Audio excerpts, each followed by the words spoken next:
Alhamdulillah baik. Bagaimana dengan Bu Rina? Alhamdulillah baik juga. Kita rencananya bertemu hari ini untuk melakukan observasi nih. Apakah yang saya tanyakan, apakah ada persiapan khusus untuk Pak Anjas dalam menyiapkan untuk kegiatan observasi besok? Ya. Terima kasih. Saya telah mempersiapkan Bu Rina. Ya. Terus pembelajaran untuk hari ini saya berharap mendapatkan peningkatan dari coaching yang dilakukan oleh Bu Rina. Oke. Terus yang mau saya tahu tujuan pembelajaran yang akan dicapai atau disampaikan pada pelajaran besok apa Pak Anjas? untuk pelajaran besok materinya itu kan tentang keberagaman bangsa Indonesia. Ya. Nah, tujuan saya adalah memastikan semua siswa itu adalah paham konsep keberagaman bangsa Indonesia dalam Bhinneka Tunggal Ika. Itu kira-kira saya sampaikan, dan yang sedang dibahas itu dalam mengaplikasikan keberagaman tersebut dalam kehidupan sehari-hari.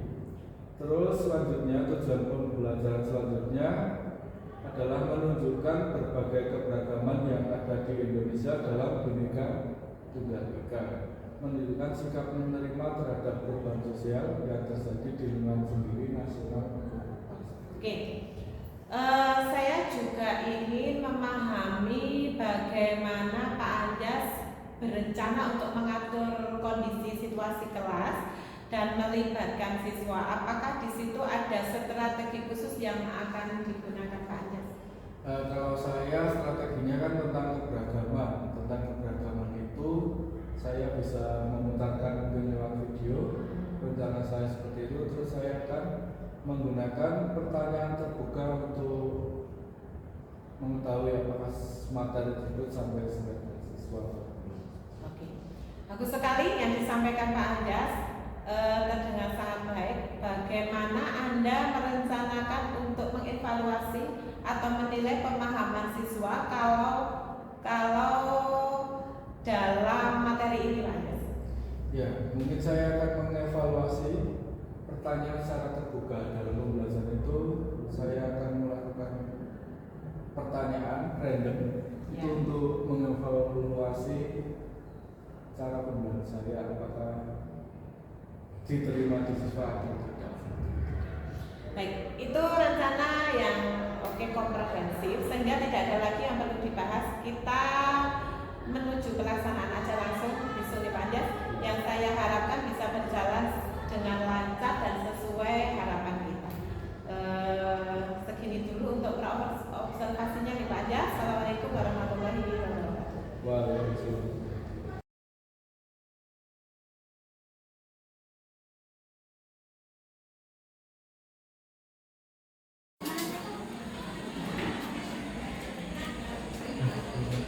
Assalamualaikum warahmatullahi wabarakatuh. Waalaikumsalam warahmatullahi wabarakatuh. Sebelum mulai pembelajaran pendidikan Pancasila pada pagi hari ini, mohon untuk salah satu memimpin doa terlebih dahulu.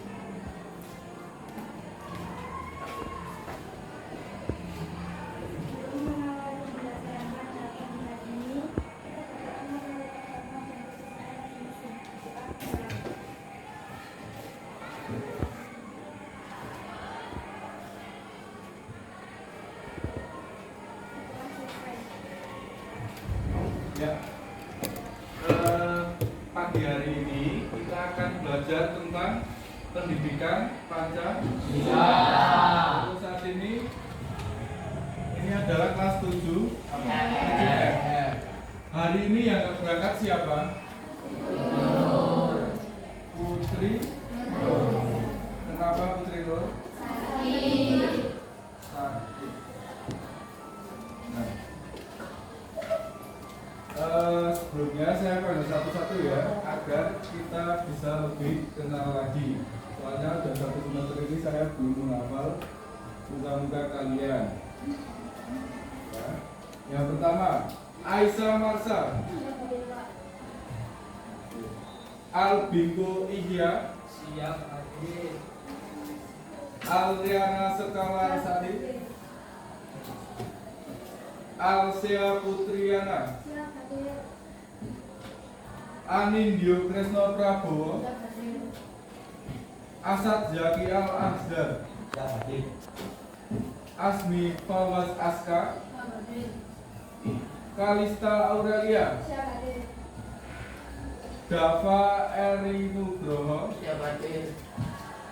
Dinda Tiara Odiva, Jeko Neva, Siap hadir. Karina Eka Putri, Muhammad Fadil Abadi, Muhammad Namja Nayaka, Siap hadir. Naufal Alansyah Ramadhani, Siap hadir. Nuriana Akila, Nurin Mahira, Oktaviana Andita Pertiwi, Pinun Harun Aset, Siap hadir. Pradipta Ika Nisa Rahadi, Putri Dwi Ramadhani, Putri Nur tadi sakit ya, Rafa Fikriansyah, Rania Elisia, Rasya Ridho Abdi, Revina Nur Aryani, Sekar Raning Ati, Syahrin Afifah, Fania Rafifa, Fania Silvia, Wardah Hilda, Zanuba Umaya. Nah, jadi hari ini yang tidak berangkat hanya Putri Nur. Terus sebelum memulai pelajaran kali ini, saya mohon untuk kalian berdiri. Kita melanjutkan yel-yel dari SMP Nur.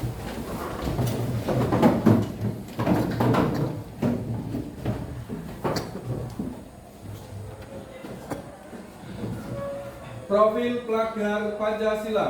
Beriman, bertakwa pada Tuhan Yang Maha Esa, dan berakhlak mulia, berpendidikan global, bergotong royong, mandiri, bernalar gelis, kreatif.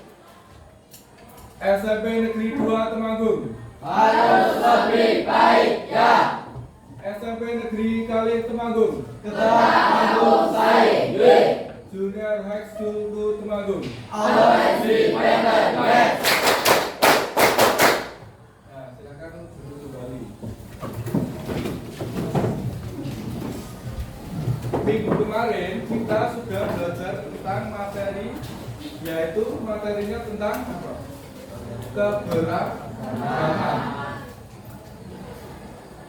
Kalau kalian ingat kata-kata keberagaman, apa yang kalian ingat tentang kata beragam? Apa? Perbedaan. Jadi keberagaman itu kalau bahasa mudahnya atau cara mudahnya adalah perbedaan. Nah, untuk materinya minggu kemarin kita belajar tentang keberagaman bangsa Indonesia dalam Bhinneka Tunggal Ika. Kalau tadi ada kata beragam yang ada di pikiran kalian, maka perbedaan itu dapat menimbulkan sisi negatif maupun sisi positif. Kalau sisi negatifnya atau dampak negatifnya dari beragam atau berbeda apa biasanya? Munculnya benih konflik. Munculnya benih konflik. Contohnya gimana? Rasis biasanya ada yang kulitnya putih mengajak yang berkulit hitam. Nah, itu tidak boleh seperti itu. Karena keberagaman itu pada hakikatnya adalah untuk saling melengkapi. Terus dampak positifnya dari keberagaman apa kira-kira? Banyak alternatif atau pilihan baik berupa pemikiran, sumber daya manusia dan bakat yang sangat dibutuhkan untuk kemajuan bangsa. Ya. Jadi kita negara yang beragam itu adalah memiliki dampak yang positif, yaitu memiliki banyak pilihan alternatif dalam bidang apapun. Contohnya dalam bidang kesenian atau tari.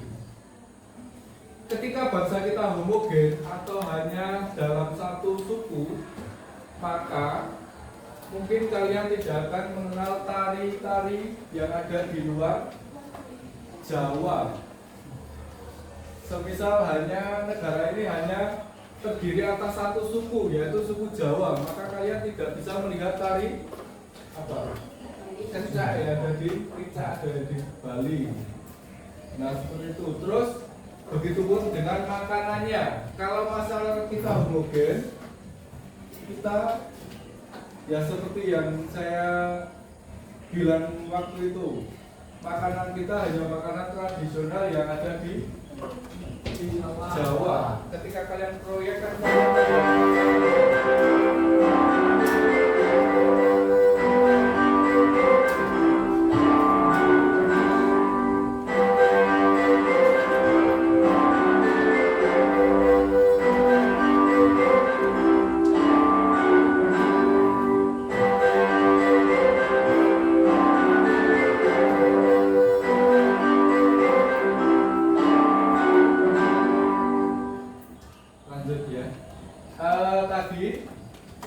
ketika masyarakat kita homogen, maka kita tidak memiliki banyak pilihan dalam bidang baik suku maupun agama, ras maupun makanan-makanan yang ada di Indonesia. Nah, seharusnya kita sebagai bangsa yang beragam perlu kita syukuri atas nikmat keberagaman itu. Seperti itu. Nah, selanjutnya pada pertemuan kali ini kita akan membahas tentang keberagaman. Ada keberagaman suku, agama, ras, antar golongan. Seperti itu. Ya. Sebelum memulai pelajaran, saya putarkan video terlebih dahulu.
Pagi, warga kampung Toto Kalada, Desa Totong, Sumba Barat Daya sudah bersiap. Orang-orang kampung Toto Kalada ini adalah penganut Marapu, sebuah agama kepercayaan asli masyarakat Pulau Sumba, Nusa Tenggara Timur.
Ini adalah hari istimewa bagi komunitas Marapu. Untuk pertama kalinya, pemeluk agama Marapu dari segala penjuru Pulau Sumba menggelar kongres di Tambulaka.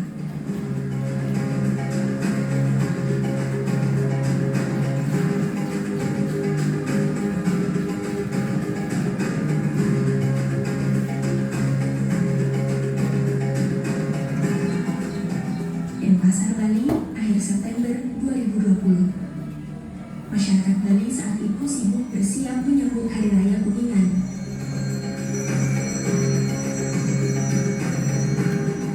Hari Raya Kuningan adalah salah satu hari suci bagi umat Hindu Bali. Pada Hari Raya Kuningan, umat Hindu Bali merayakan dewa-dewa dan leluhur kembali ke surga.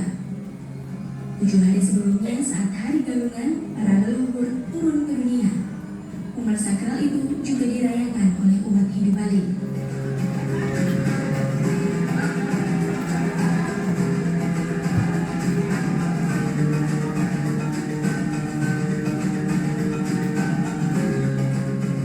Masyarakat Hindu Bali dan masyarakat adat Marapu adalah etalase keragaman atau pluralisme Indonesia.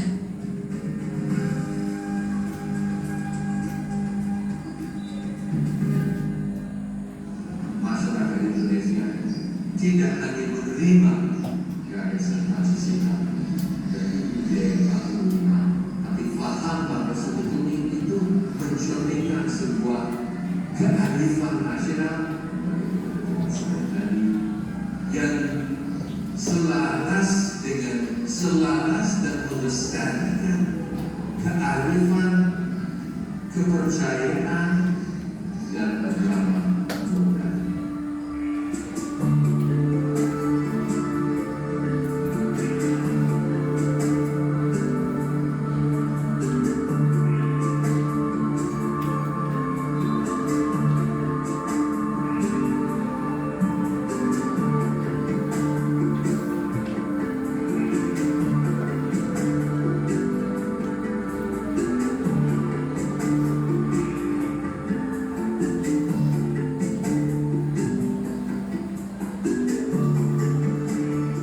Membentang di Khatulistiwa dengan jumlah pulau lebih dari 17.000, Indonesia adalah rumah bagi lebih dari 1.340 suku.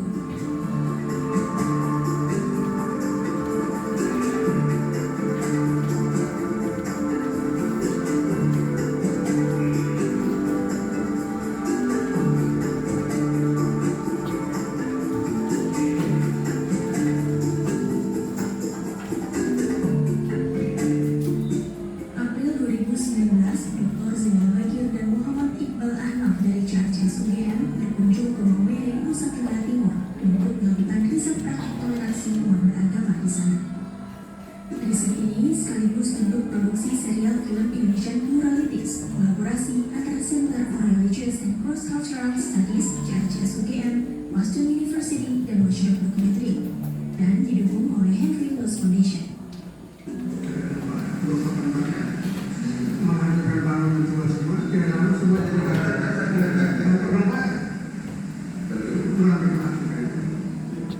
Meskipun saat ini tak ada satupun negara di dunia yang homogen, menurut Zainal Abidin Bagir, Direktur Indonesian Consortium for Religious Studies, keragaman atau pluralisme di Indonesia cukup unik. Indonesia unik sampai tingkat tertentu saya kira. Jadi arenanya ini menarik, arenanya cukup unik sebagai sebuah negara kepulauan. Itu ada keragaman bahasa, etnisitas dan sebagainya. Yang saya kira dalam banyak hal memang kalau dibandingkan dengan beberapa negara, keragaman di Indonesia ini luar biasa.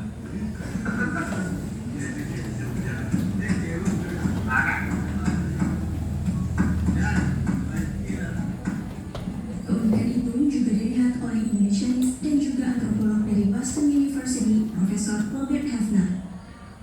Saat mengamati masyarakat Marapu bersama Samsul Ma'arif dari CHS UGM, Robert Hefner menyebut keunikan Indonesia tak hanya dari aspek keberagaman, tapi juga dari relasi komunitas mayoritas dan minoritas. Saya sendiri sebagai antropolog mulai riset saya lebih dari 30 tahun yang lalu di daerah yang agak terpencil pada tahun itu yaitu di masyarakat Tengger, di Jawa Timur. Dan dari pengalaman itu saya semakin yakin bahwa salah satu keistimewaan Indonesia adalah ada masyarakat dan tertentu seperti masyarakat Tengger yang tinggal di masyarakat yang mayoritas Muslim dan tinggal di masyarakat yang mayoritas Muslim itu secara damai, secara terbuka dan dengan dialog. Mereka tidak sama sekali tertutup, tapi berdialog dan selama lebih dari 2 abad mereka menciptakan sebuah kultur bersama-sama walaupun juga berbeda.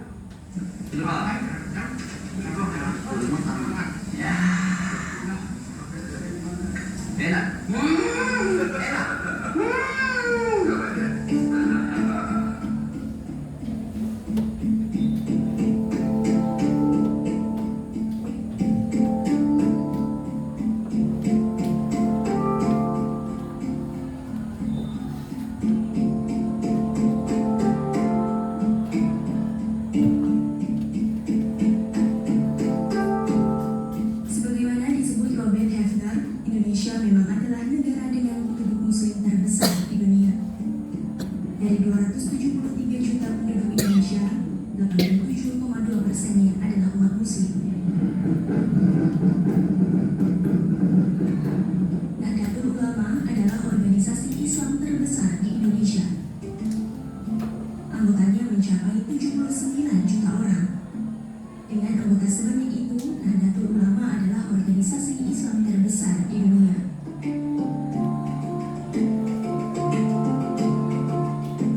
Muslimah, organisasi perempuan di bawah naungan NU, juga menjadi organisasi perempuan Islam terbesar di dunia.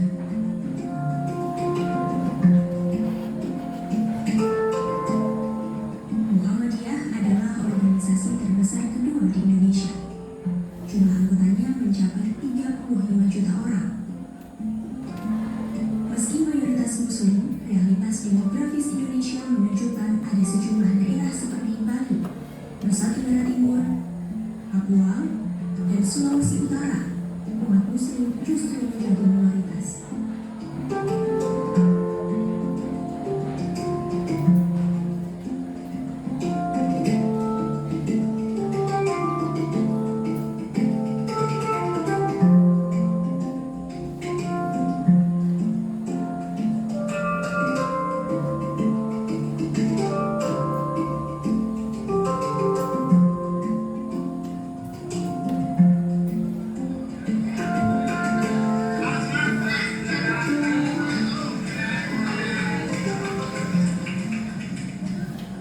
Dendi Wilaksono adalah pembuat film dokumenter Watchdog yang tahun 2015 melakukan perjalanan keliling Indonesia. Sepanjang perjalanan yang diberi nama Ekspedisi Indonesia Biru itu, Dendi menyaksikan pluralitas Indonesia adalah sebuah realitas yang nyata, tapi juga sekaligus menjadi narasi politik yang kerap berakhir tragis. Keragaman sebagai narasi yang ada di Pancasila, Bhinneka dan segala macam. Yang pertama jelas ada tendensi bahwa keragamannya membatasi pada sejak Orde Baru apa yang disebut dengan agama resmi. Tapi ini bukan problem khas Orde Baru. Sejak Orde Lama pun misalnya pemerintah di masa Soekarno dengan dalih untuk menumbuhkan nasionalisme itu agama-agama lokal, identitas kedaerahan yang sangat kental dari tradisi berbasis kepercayaan lokal itu juga diberangus. Jadi Mentawai itu misalnya penganut Arab Cabulungan itu dipaksa untuk memilih 3 agama besar, Islam, Kristen, dan Katolik, dan tradisi mereka dihancurkan dengan cara kekerasan gitu ya. Yang kita nggak boleh tato, perempuan nggak boleh meruncingkan gigi gitu.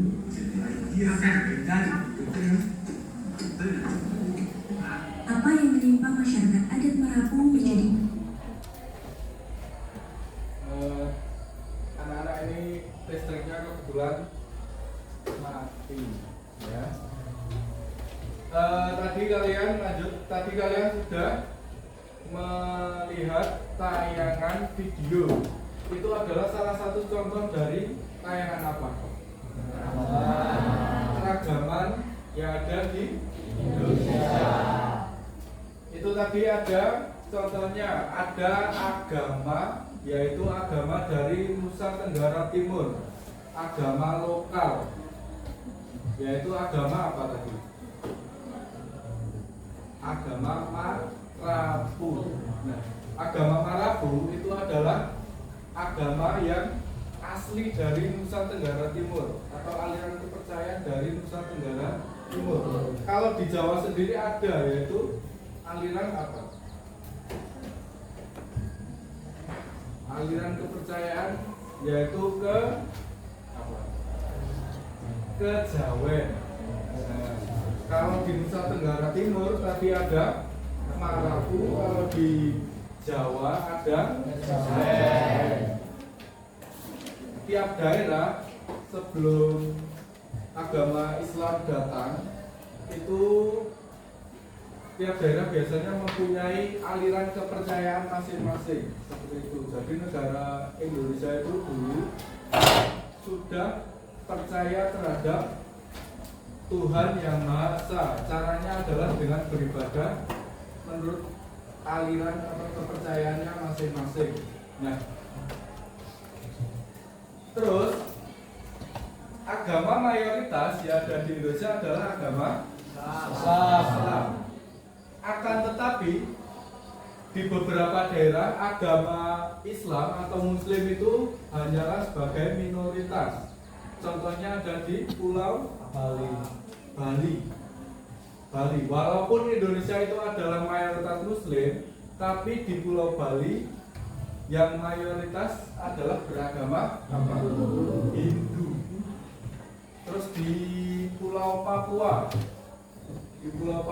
Muslim juga minoritas. Nah, kalau di Papua mayoritas adalah beragama Protestan seperti itu.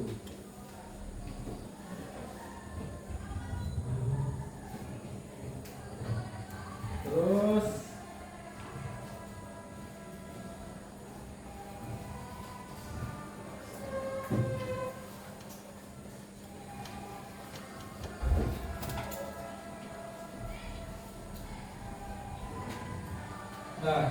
selanjutnya kita akan membahas tentang persatuan dalam keberagaman suku, agama, ras, dan antar golongan dalam kehidupan bermasyarakat. Kita bahas satu-satu. Yang pertama, pengertian suku.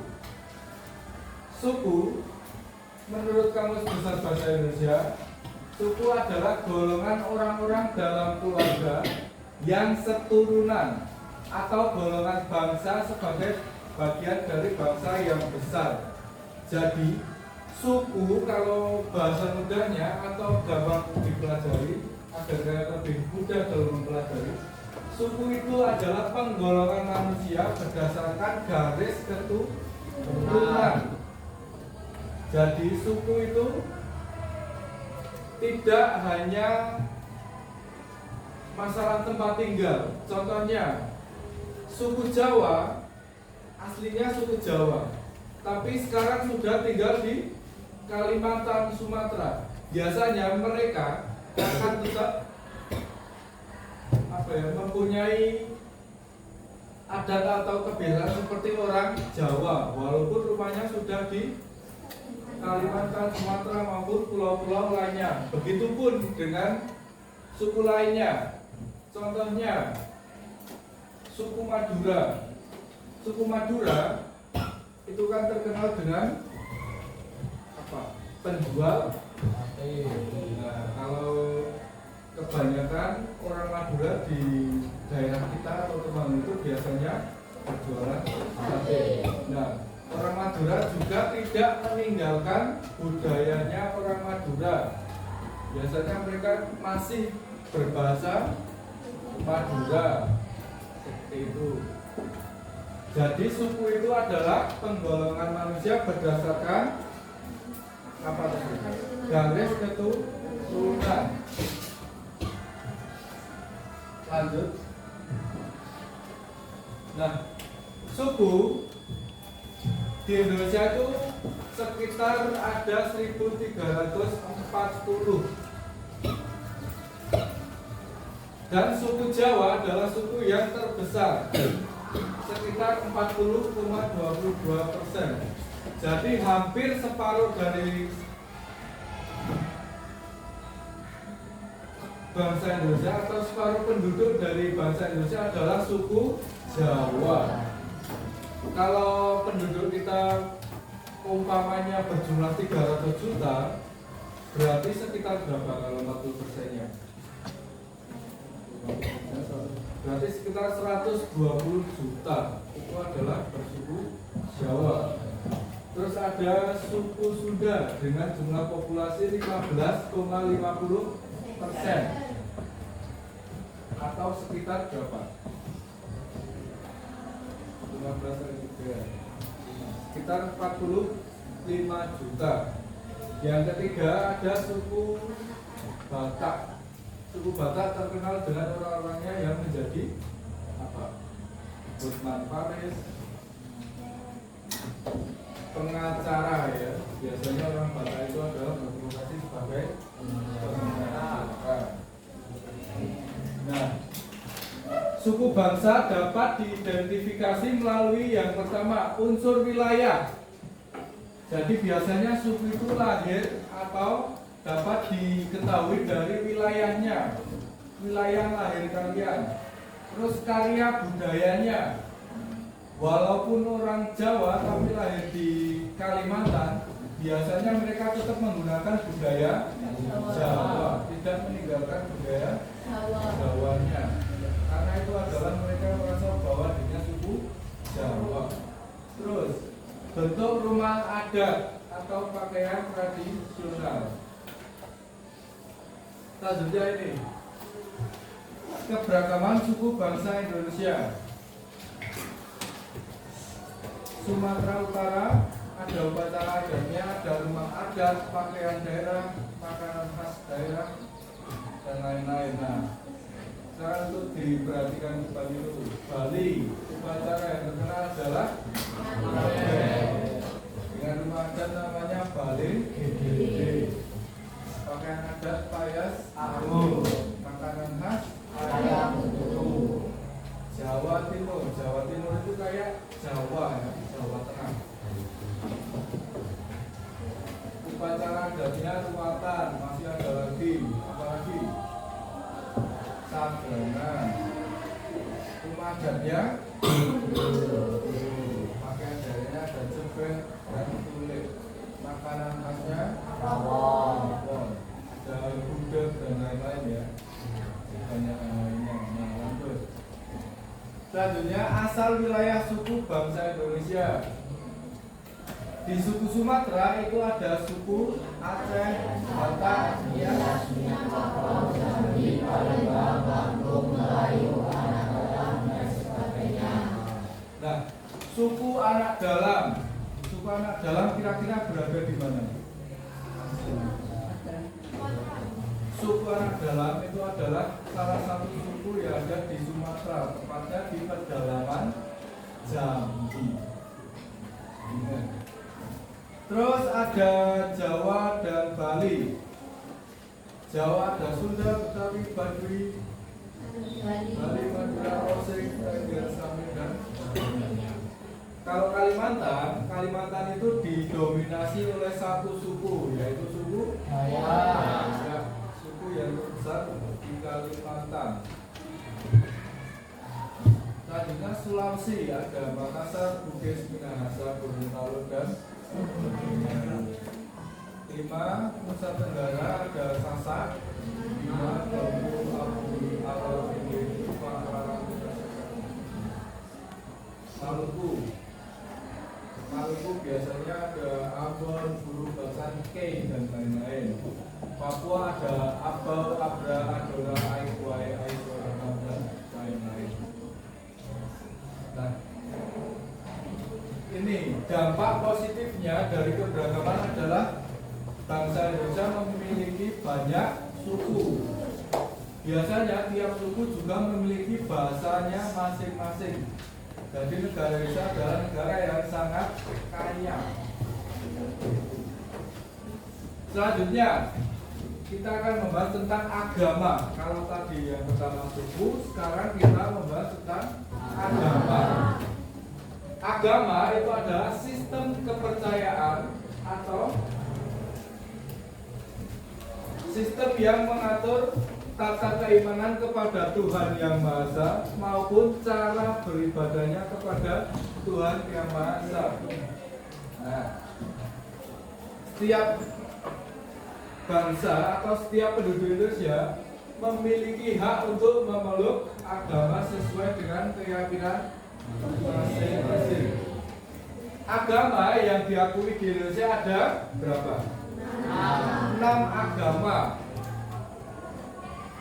Yang diakui ada 6 agama dan ada satu lagi yaitu aliran kepercayaan. Kayak tadi di Nusa Tenggara Timur itu ada agama Marapu. Kalau di KTP-nya itu ditulis aliran kepercayaan. Kalau agama yang diakui ada 6. Yang pertama agama Islam, terus Kristen, Katolik, dan Hindu. Agama Islam, kitab sucinya, tempat ibadahnya, masjid. Terus hari rayanya, hari Idul Adha. Kalau Konghucu,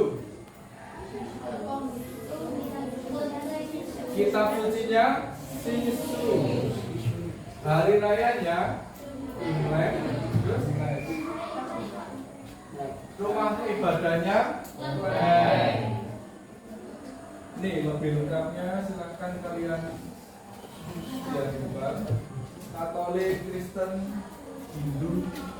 Kalau Buddha kitab sucinya Tripitaka, tempat ibadahnya wihara, hari rayanya adalah hari raya Waisak.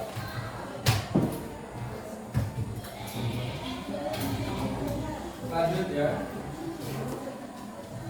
Selanjutnya, kalau tadi kita sudah belajar tentang suku, kedua agama, yang ketiga maka akan belajar tentang ras. Nah, ras itu adalah penggolongan manusia berdasarkan ciri fisiknya. Ciri fisik adalah berarti yang ada di tubuh seseorang.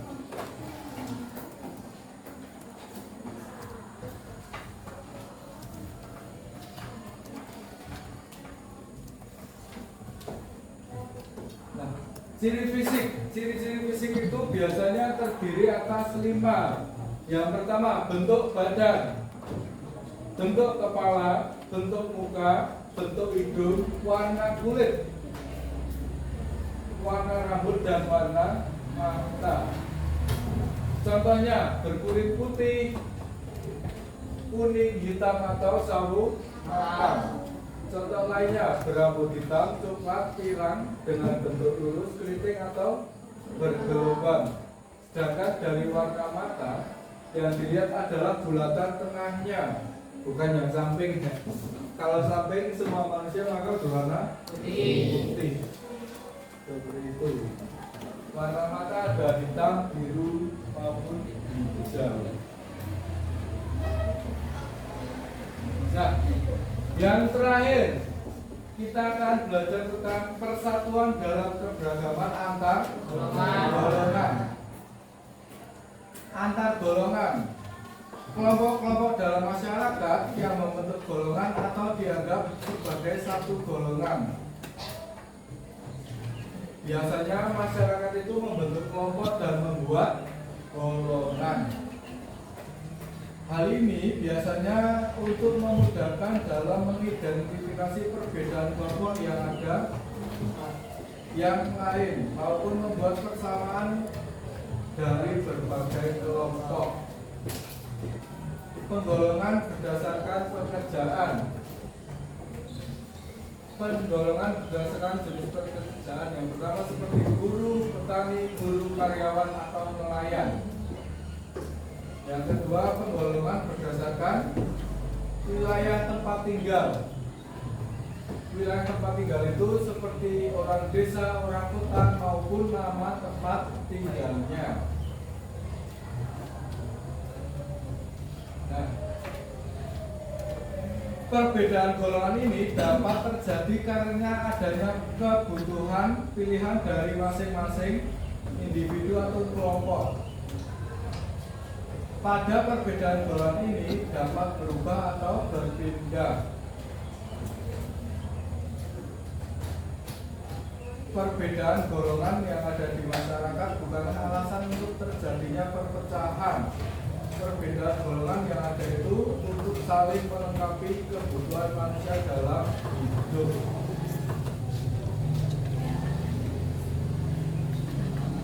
Contohnya bentuk kerja baik langsung maupun tidak langsung. Jadi golongan-golongan itu digunakan untuk saling melengkapi. Contohnya nelayan. Nelayan itu bertempat tinggal di pantai. Biasanya bermata pencarian sebagai nelayan. Terus selanjutnya orang gunung atau orang yang tinggal di daerah pegunungan. Biasanya lahir di daerah dataran tinggi. Mata pencahariannya adalah petani. Maka antara nelayan dan petani saling melengkapi. Nelayan kan mencari ikan, sedangkan petani menghasilkan padi.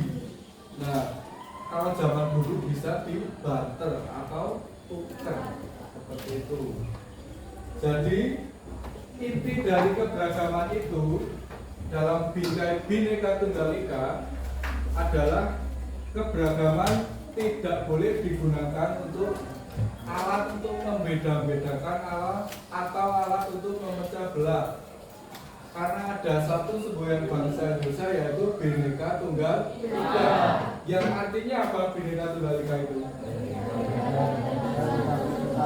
Berbeda-beda tetapi tetap satu tujuan. Jadi kita seharusnya selalu bersyukur atas keberagaman tersebut, tidak boleh dijadikan alat untuk saling memecah belah. Nah, ada yang mau ditanyakan dari materi keberagaman ini? Ada?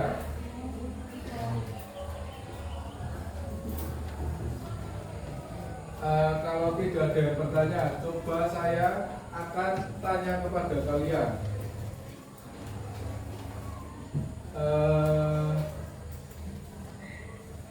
Saya akan tanya kepada Nurin Mahira. Tadi kita sudah membahas tentang perbedaan atau keberagaman sara. Sara itu ada agama, ras, antar golongan, suku, agama, ras, dan antar golongan. Nah, saya bertanya kepada Nurin, suku itu adalah apa? Pengertian dari suku? Perbedaan yang dari suatu keturunan atau di mana manusia itu kan melahirkan suatu generasi. Jadi akan ada suatu dalam lingkungan itu akan ada suatu budaya yang menjadi kepercayaan, kebiasaan manusia. Benar sekali. Jadi suku itu adalah ya tadi penggolongan manusia berdasarkan garis keturunan dan dapat diidentifikasi melalui yang pertama ada wilayah tempat tinggal, yang kedua budaya, ketiga rumah adat, keempat adalah pakaian adat. Terus selanjutnya Harun, tolong jelaskan tentang pengertian ras.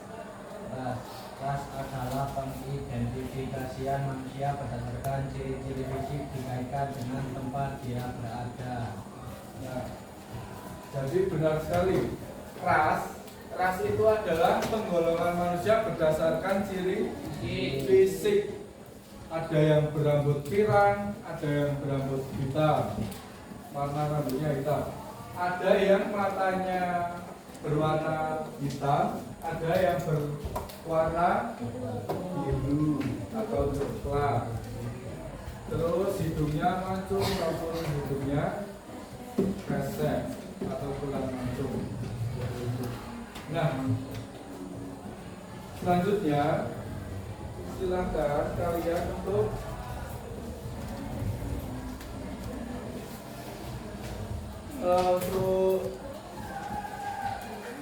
mengetahui pengetahuan kalian, silakan kalian mengerjakan assessment formatif halaman 14 individu ya.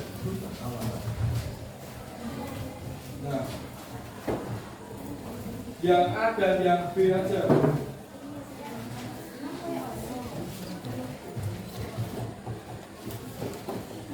dikerjakan di buku masing-masing.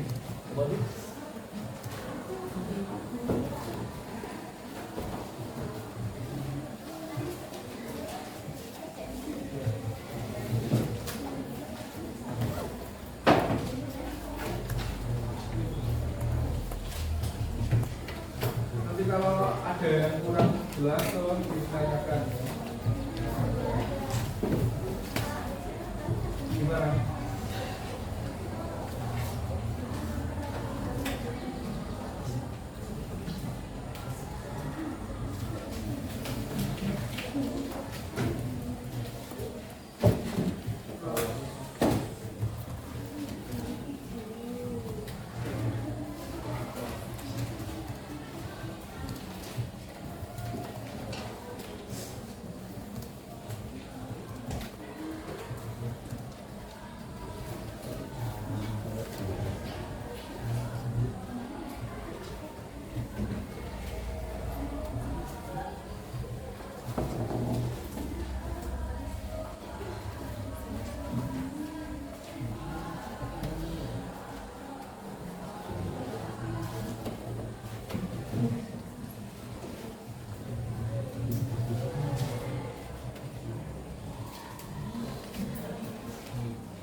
Yang A dan B silakan dikerjakan selama 10 menit. Nanti selanjutnya kita bahas bareng-bareng ya.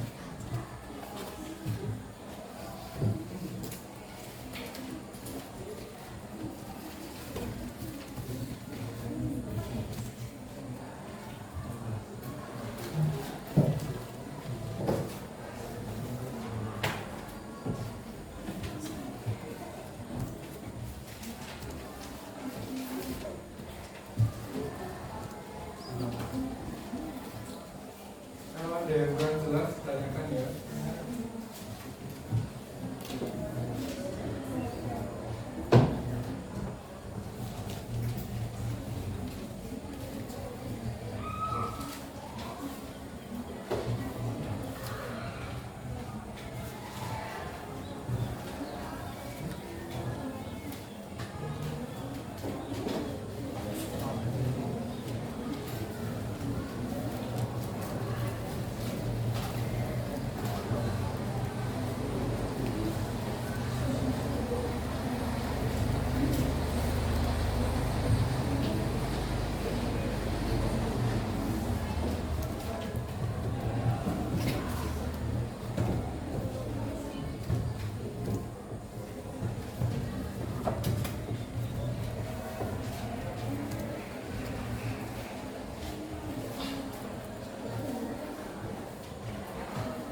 Sudah selesai? Yang belum siapa? Ya, saya tunggu ya.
Sudah ya? Sudah semua? Kalau udah, sekarang kita bahas satu-satu.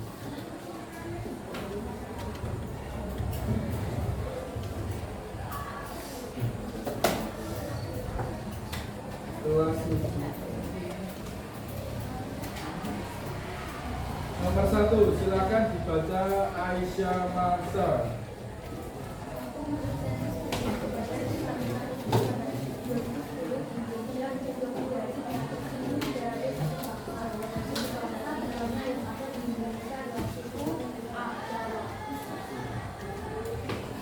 Jadi, suku bangsa terbanyak di Indonesia adalah suku Jawa.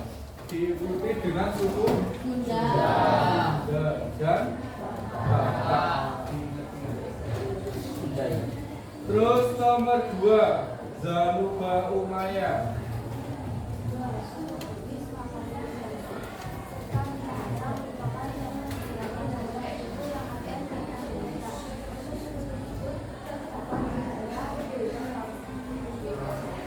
Suku Bugis, Makassar, serta Minahasa adalah suku yang berada di Pulau Sulawesi.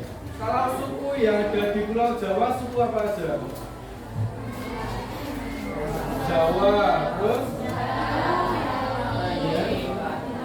Bali. Kalau Bali ada di Pulau Bali, di Madura ada Pulau suku Madura.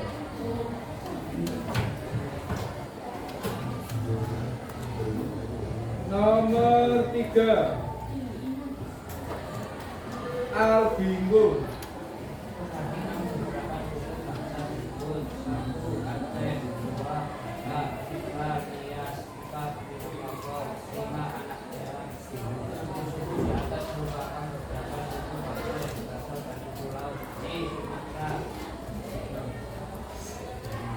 Aceh, Batak, Nias, Minangkabau, dan Anak Dalam. Suku tersebut adalah suku yang berasal dari Sumatera. Sekali. Anak Dalam tadi berasal dari mana? Di Jambi atau pedalaman Jambi. 4. Warga.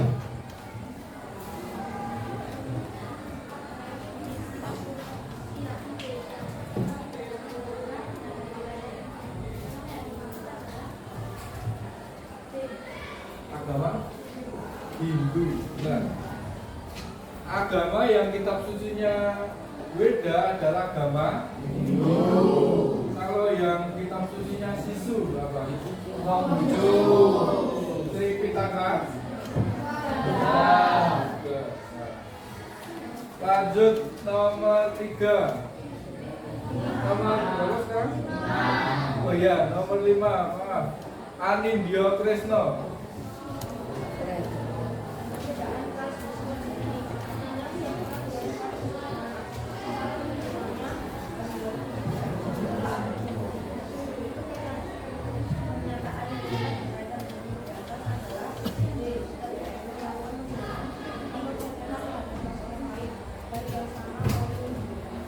Nah, jadi ras itu adalah tadi apa?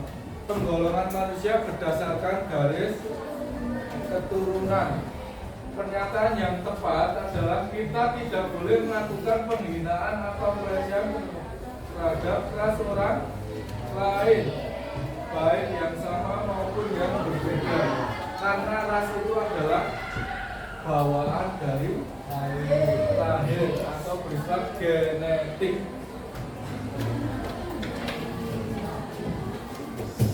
Nomor 6. Pradipta. Yang bermukim di wilayah Sumatera, Jawa, Bali, Nusa Tenggara Barat, Kalimantan, dan Sulawesi, termasuk dalam ras A. Malayan Mongol. Ya. Penduduk Jawa, Bali, Sumatera, dan Nusa Tenggara Barat adalah termasuk dalam ras Melayan Mongoloid. Kalau Melanesoid adalah suku mana? Nusa Tenggara Timur ke timur, Papua, Maluku, selanjutnya nomor 7. Kalista.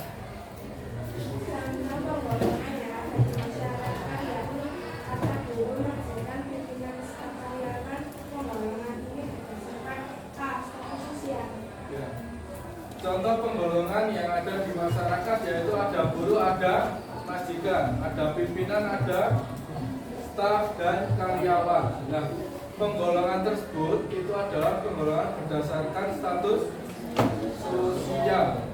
Kalau pendidikan gimana? Kalau penggolongan berdasarkan pendidikan? Tidak sekolah, tamat SD, SMP, SMA. Nah, tidak sekolah, tamat SD, tamat SMP, tamat SMA maupun sarjana.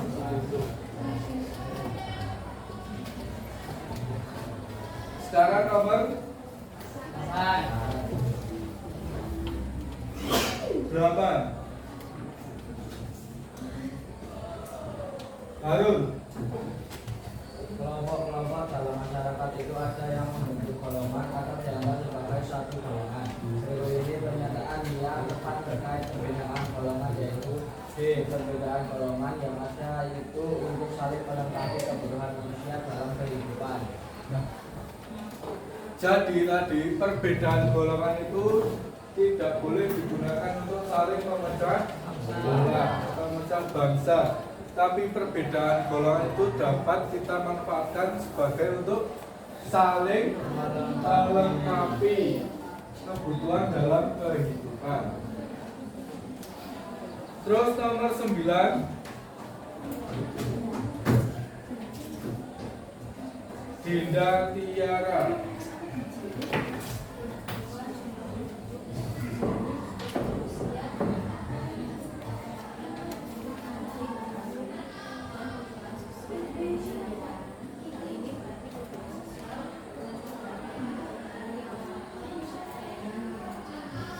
Ya, faktor demografi, perubahan penduduk, struktur usia sosial dan tingkat kelahiran atau kematian itu adalah faktor demografi. Faktor demografi bahasa lainnya adalah faktor kependudukan. Nomor 10, Jiko.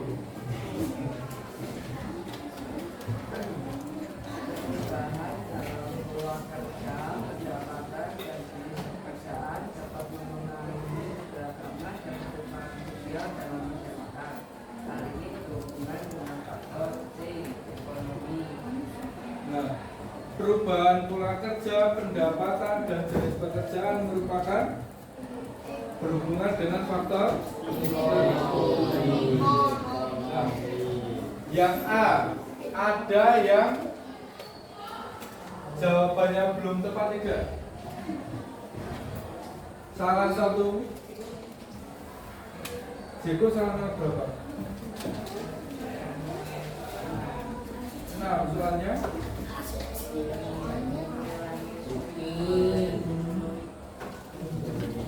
bilang sesuai. Terus kamu tadi yang salah satu siapa? Salah berapa? 7, 5. Terus yang salah 2. Kamu salah nomor berapa dan berapa? 5 dan 7. Sama, no? 2 dan 7. Ya, terus yang salah 3 ada 4, 5.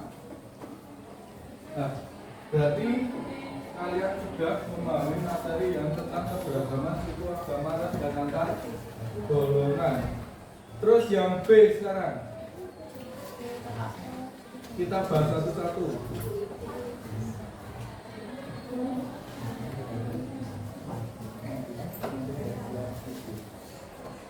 Nomor B, yang nomor 1. Sistem pertanian suku Bali dikenal dengan istilah subak. Ada yang belum tepat atau salah? Nah, semua ya. Terus nomor 2. Suku Alfuru, Ambon, Buru, Bacan, Kei, dan Saraparua merupakan suku bangsa yang berasal dari Pulau Maluku. Kalau suku Osing berasal dari Jawa Timur, Jawa. Kalau Bali berarti berasal dari Anak Jalan, Jambi atau Sumatera. Minangkabau, Sumatera. Kalau K, Maluku. Sasak, Nusa Tenggara Barat. ND, Nusa Tenggara Timur. Nomor 3. Rumah adat dari daerah Sumatera Barat disebut rumah Gadang. Kalau Jawa, Joglo. 4. Tempat ibadah umat agama Konghucu adalah Klenteng. Kalau Hindu, umat agama Hindu, Buddha, Wihara. Ada yang salah?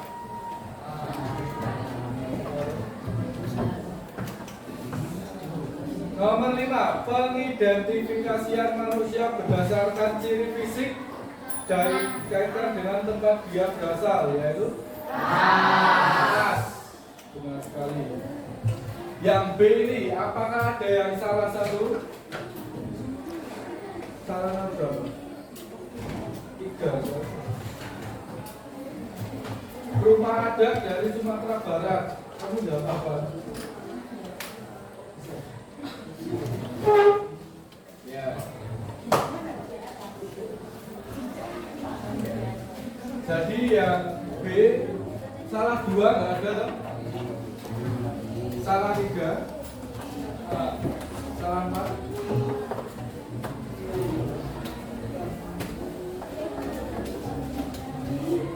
Nah, sekarang tadi kan kita sudah belajar tentang keberagaman sara, suku, agama, ras, dan antar golongan. Untuk pembelajaran pada hari ini, apa yang kalian ingat tentang pembelajaran kali ini? Angkat tangan. Harun, ingat apa pembelajaran hari ini?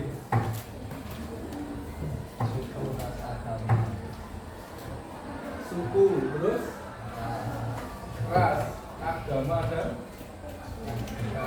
antar golongan. Kalau Mahira, apa yang kamu ingat?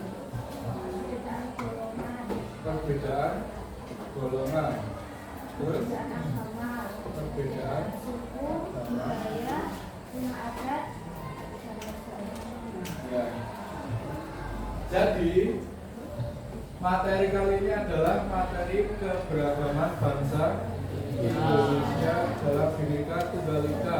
Keberagaman yang ada di Indonesia itu kita belajar tentang yang pertama yaitu suku, kedua agama, tiga ras, empat golongan. Suku tadi adalah penggolongan manusia berdasarkan garis keturunan. Terus agama adalah apa? Sistem yang mengatur cara beribadah maupun kepercayaan kepada Tuhan Yang Maha Esa. Ada berapa tadi?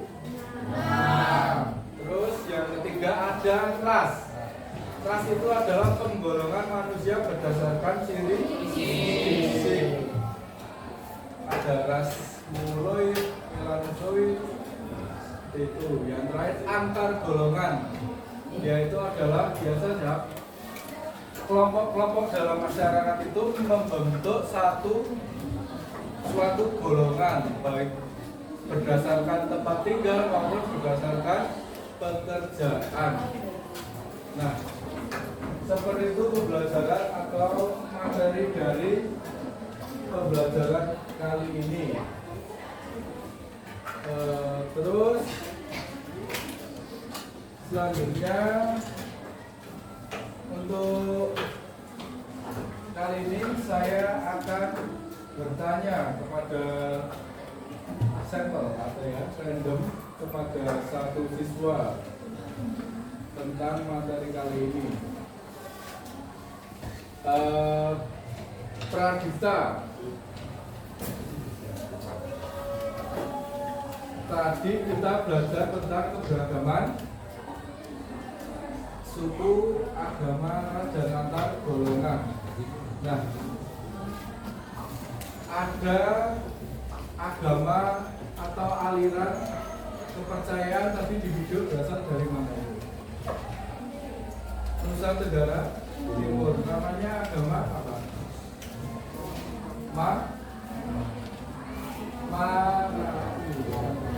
Nah, kalau agama yang ada di Indonesia yang diakui oleh pemerintah ada berapa? Nah, apa aja? Islam, Kristen, Katolik, Hindu, Buddha, dan Konghucu. Nah, saya kira pembelajaran pada pagi hari ini saya cukupkan sekian. Ada yang mau bertanya? Tidak? Kalau tidak, saya akhiri pembelajaran pada pagi hari ini. Kurang lebihnya mohon maaf. Wassalamualaikum warahmatullahi wabarakatuh. Waalaikumsalam warahmatullahi wabarakatuh. Waalaikumsalam. Terima kasih Pak. Selamat siang.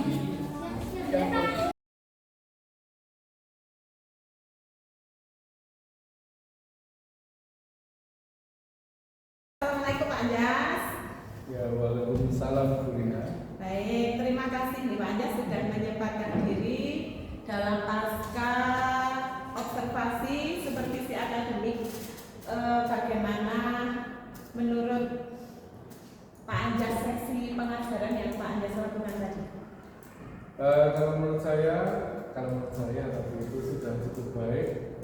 Akan tetapi mungkin ada sedikit perbaikan mungkin bisa disampaikan oleh Bu Rina. Oke. Baik, pertama yang akan saya sampaikan, saya mengapresiasi kepada Pak Anjas dalam memotivasi anak untuk berpartisipasi. Namun memang ada beberapa catatan atau saya mencatat ada beberapa momen di mana fokus pembelajaran siswa agak terpecah seperti itu Pak Anjas. Ya, terima kasih Bu Rina. Saya memang mencoba menciptakan suasana yang mendukung di saat pembelajaran. Kalau menurut Bu Rina, apa yang perlu saya perbaiki biar suasana tidak terpecah dalam proses pembelajaran? Oke, saya pikir mempertahankan pembelajaran melalui waktu yang lebih efisien itu dapat membantu. Selain itu mungkin juga bisa mengeksplor lagi strategi yang lebih terarah dan juga bisa dilakukan diskusi kelompok Pak Anjas, karena kemarin tidak ada diskusi kelompoknya. Saat mengeksplor materi supaya anak juga bisa lebih aktif lagi ketika berdiskusi itu. Bisa juga ditambah untuk medianya, ditambahi alat peraga walaupun sudah ada video kemarin seperti itu. Ya, mungkin saya setuju. Saya akan melibatkan pembelajaran dan mencoba strategi yang lebih terstruktur. Apakah ada hal lain yang saya mungkin perlu perbaiki? Selain itu, dalam materi ajar mungkin ada kesepakatan untuk memodifikasi pendekatannya ya, untuk memenuhi tujuan pembelajaran siswa. Bagaimana kalau menurut jenengan Pak Anjas? Nah, saya setuju. Nanti saya akan mencari cara yang lebih bervariasi ya Bu, dengan model pembelajaran dalam menjaga siswa agar lebih baik. Itu bagus Pak Anjas. Saya yakin dengan beberapa penyesuaian tersebut, saya yakin nanti proses pembelajaran akan lebih baik. Bagaimana menurut Anda kita bisa bekerja sama untuk mengimplementasikan pembelajaran untuk perbaikan itu Pak Anjas? Ya, saya bersedia ya untuk melakukan kerjasama itu. Mungkin kita bisa membuat rencana tidak lanjut. Oke, baiklah, pasti itu. Saya akan menyusun rencana tindak lanjut dalam pertemuan berikutnya ya, untuk beberapa hari ke depan dan mengevaluasi kemajuan yang nanti Pak Anjas lakukan. Terima kasih partisipasinya Pak Anjas, terima kasih sekali waktunya. Saya akhiri. Assalamualaikum warahmatullahi wabarakatuh. Baik, terima kasih kembali. Wassalamualaikum.